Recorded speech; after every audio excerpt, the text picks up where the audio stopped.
নমস্কার, অন্নপূর্ণার হেসেলে আপনাদের সকলকে স্বাগত জানিয়ে শুরু করছি আজকের ভিডিও।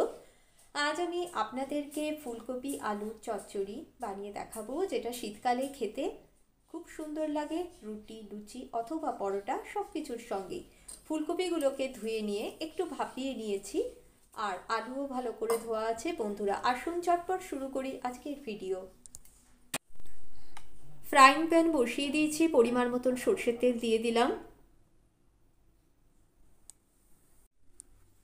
ফুলকপি ভাজার আগে ফুলকপির মধ্যে সামান্য পরিমাণে হলুদ এবং নুন মাখিয়ে নিতে হবে।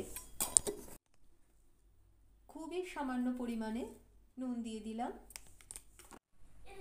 তেলটা ভালো করে গরম হয়ে গেছে, ফুলকপিগুলোকে আগে ভেজে নিতে হবে।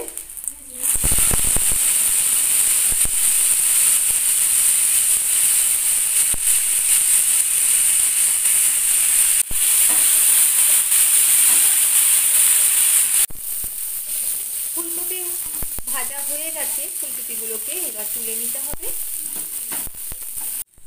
ফুলকপি ভেজে নেওয়ার পরে খুবই সামান্য পরিমাণে তেল দিলাম। বন্ধুরা, আপনারা দেখতেই পাচ্ছেন কড়াইতে প্যানের মধ্যে দিয়ে দিলাম ছোট চামচে 1 চামচ 5 ফোড়ন। এইবার আলুগুলোকে ভেজে নিতে হবে ভালো করে।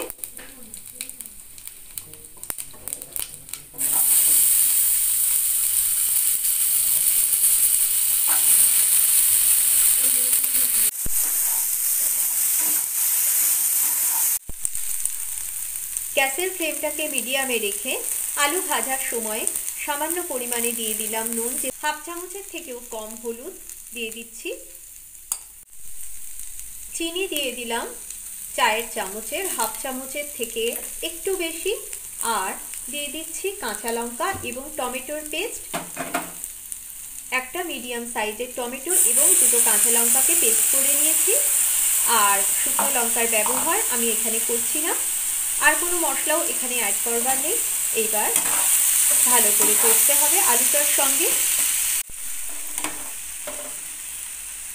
আলু দিয়ে কয়েক সেকেন্ড কষিয়ে নেওয়ার পরে ফুলকপিটাও দিয়ে দিলাম। এবার আলু আর ফুলকপি দুটো একসঙ্গে এই সমস্ত মশলার সঙ্গে ভালো করে কষিয়ে নিতে হবে।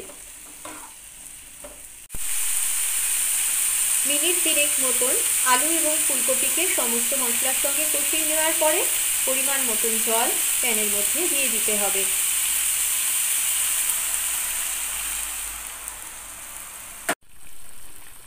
ফুলকপি তো ভাপানোই আছে, তাই ফুলকপি প্রায় সেদ্ধ হয়ে গেছে।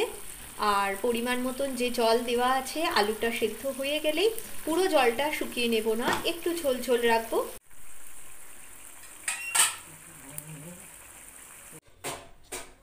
বন্ধুরা, তৈরি হয়ে গেছে আলু ফুলকপির চচ্চড়ি।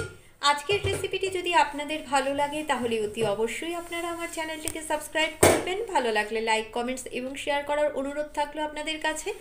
ভালো থাকবেন বন্ধুরা, দেখা হবে আপনাদের সঙ্গে পরবর্তী একটি ভিডিওতে।